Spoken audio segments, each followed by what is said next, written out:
Engkau bagaikan mutiara berharga,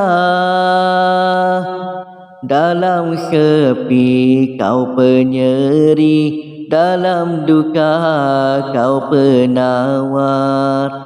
Hadirmu menyinari rumah tangga. Mengapa harus derita yang kau cari? Maruah kau pertaruhkan, masa depan kau gadaikan. Mengalir air mata ayah bunda.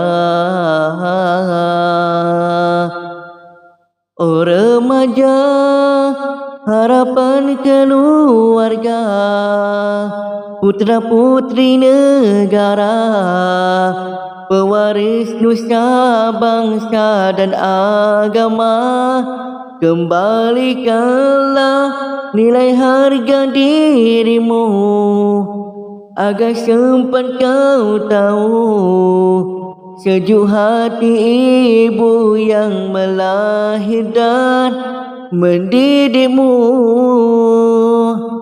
Bangkitlah oh putraku dari lena yang panjang, berjuang bagai perwira yang berjasa.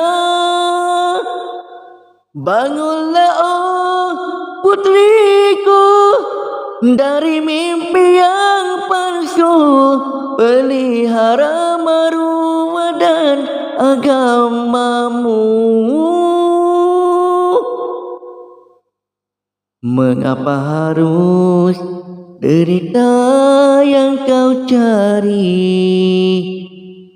Maruah kau pertaruhkan, masa depan kau gadaikan.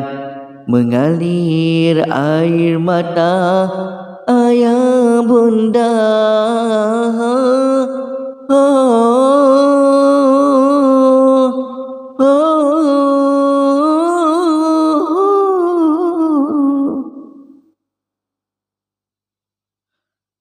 Oh remaja, harapan keluarga, putra putri negara, pewaris nusa bangsa dan agama. Kembalikanlah nilai harga dirimu, agar sempat kau tahu sejuk hati ibu yang melahir dan mendidikmu.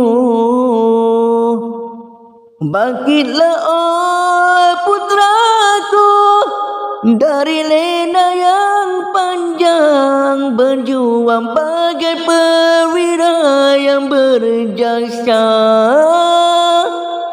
Bangunlah oh putriku dari mimpi yang palsu, pelihara maruah dan agamamu.